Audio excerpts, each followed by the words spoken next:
It is the 26th of September, meaning is the 26th chapter of Matthew. Continuing on to read. Let us read. I kept, for some reason, thinking yesterday when I was doing the thing, I was like, oh, wait a minute. Was I reading the 25th chapter or 26th chapter? I kept messing it up. But this is officially the 26th chapter. And it came to pass when Jesus had finished all these things, he said to his disciples, you know that after 2 days is the feast of the Passover, and the Son of Man is betrayed to be crucified. Then summoned together the chief priests and scribes and the elders of the people unto the palace of the high priest, who was called Caiaphas, and consulted that they might take Jesus by subtlety to kill him. But they said, not on the feast day, lest there be an uproar among the people. Now when Jesus was in Bethany in the house of Simon the leper, there came a woman having an alabaster box of precious ointment, and poured it on his head as he sat at meat. But when his disciples saw it, they had an indignation, saying, to what purpose is this waste? For this ointment might have been sold for much and given to the poor. Of course, from another account, we know who was saying that. Well, and Jesus understood it. He said unto him, why trouble you the woman? For she has wrought a good work upon me. For ye have the poor always with you, but me you have not always. For in that she had poured his ointment on my body, she did it for my burial. Verily I say unto you, wheresoever this gospel shall be preached to her, and shall be preached in the whole wide world, there shall also that this woman hath done be told for a memorial of her. Then one of the 12, called Judas Iscariot, went unto the chief priests and said unto him, what will you give me that I deliver him unto you? And they covenanted him with 30 pieces of silver. And from that time on he sought opportunity to betray him. Now the first day of the feast of unleavened bread, the disciples came to Jesus, saying unto him, where wilt thou that we prepare for thee to eat the Passover? And he said, go into the city to such a man, and say unto him, the master saith, my time is at hand. I will keep the Passover at thy house with my disciples. And the disciples did as Jesus had appointed them, and they made ready for the Passover. Now when the evening was come, he sat down with the 12. And as they did eat, he said, verily I say unto you that one of you shall betray me. And they were exceedingly sorrowful, and began every one of them to say unto him, Lord, is it I? And he answered and said, he that dippeth his hand with me in the dish, the same shall betray me. The Son of Man goes as it is written of him, but woe unto that man by whom the Son of Man is betrayed. Had been good for that man that he had not been born. Then Judas, which betrayed him, answered and said, Master, is it I? He said unto him, Thou hast said. And as they were eating, Jesus took bread and blessed it, and brake and gave it to his disciples, and said, take, eat, this is my body. And he took the cup and gave thanks and gave it to them, saying, drink, you all of it.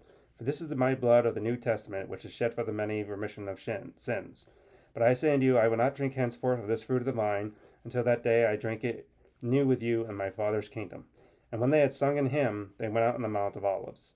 Then said Jesus unto them, all you shall be offended because of me this night, for it is written, I will smite the shepherd, and the sheep and the flock shall be scattered abroad. But after I am risen again, I will go before you into Galilee. Peter answered and said to him, though all men shall be offended because of you, yet I will not be offended. Jesus said unto him, verily I say unto you, this night before the cock crows, you shall deny me thrice.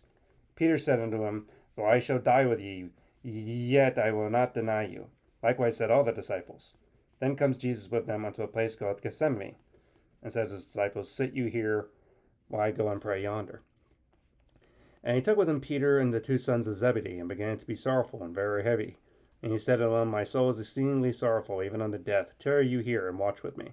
And he went a little further, and fell on his face, and prayed, saying, O Father, if it be possible, if this cup pass from me, nevertheless not I will, but as thou wilt. And he came to the disciples, and found them asleep, and said unto him, Peter, could you not watch with me 1 hour?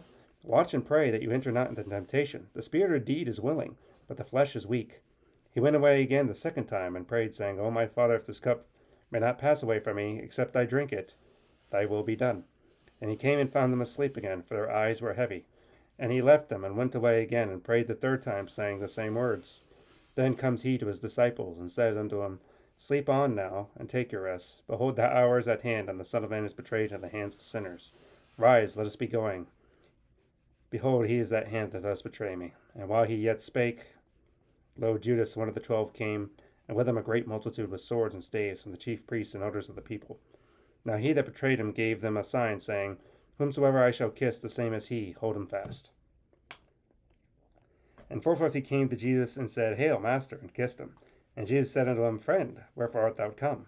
Then came they, and laid hold on Jesus, and took him. And behold, one of them that were with Jesus stretched out his hand, and drew his sword, and struck a servant of the high priest, and smote off his ear. We know that was Peter that did that from another account. And Jesus said, Put up again your sword in its place, for they shall take the sword that shall perish with the sword.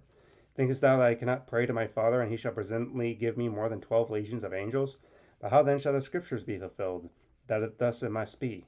In that same hour said Jesus to the multitudes, Are you come out against a thief with swords and staves for to take me? I sat daily with you teaching in the temple, and you laid no hand on me. But this was done that the scriptures of the prophets might be fulfilled. Then all the disciples forsook him and fled. And they that laid hold on him, Jesus led him away to Caiaphas, the high priest, when the scribes and the elders were assembled. But Peter followed from afar off unto the high priest's palace, and went in, and sat with the servants to see the end. Now when the chief priests and elders and all the council sought false witness against Jesus to put him to death, but found none, yea, many false witnesses came, yet found they none. At the last 2 false witnesses, and said, This fellow said, I am able to destroy the temple of God, and to build it in 3 days. And the high priest arose and said to him, Answerest thou nothing? What is it with these witness against thee? But Jesus held his peace. And the high priest answered and said to him, I adjure you by the living God that you tell us whether thou be Christ, the Son of God. And Jesus said unto him, Thou hast said, Nevertheless I say unto you, hereafter shall you see the Son of Man sitting on the right hand of power, and coming in the clouds of heaven. Then the high priest rent his clothes, saying, He has spoken blasphemy. What further need have we of witnesses? Behold, now you have heard his blasphemy. What think you? They answered and said, He is guilty of death. Then they did spit in his face, and buffeted him, and others smote him with the palms of their hands, saying, Prophesy unto us, thou Christ, who is thee that smote you? Now Peter, when he stood outside in the palace, and the damsel came to him, saying, Thou was also of Jesus of Galilee. But he denied before them all, saying, I know not what you are saying. And when they were gone forth to the porch, another maid saw him, and said unto him, This fellow was also of the Jesus of Nazareth. And again he denied with an oath, saying, I do not know the man. And after a while they came unto him that stood by, and said to Peter, Surely thou art one of them, for thy speech bewrayeth thee. He had an accent of some sort from the region. Then began he to curse and to swear, saying, I know not the man. And immediately the cock crew. And Peter remembered the word of Jesus, which said unto him, Behold, before the cock crow, you will deny me thrice. And he went out and wept bitterly. And now that's chapter 26. Tomorrow's chapter 27. And a big one. We'll see you tomorrow for chapter 27. Goodbye.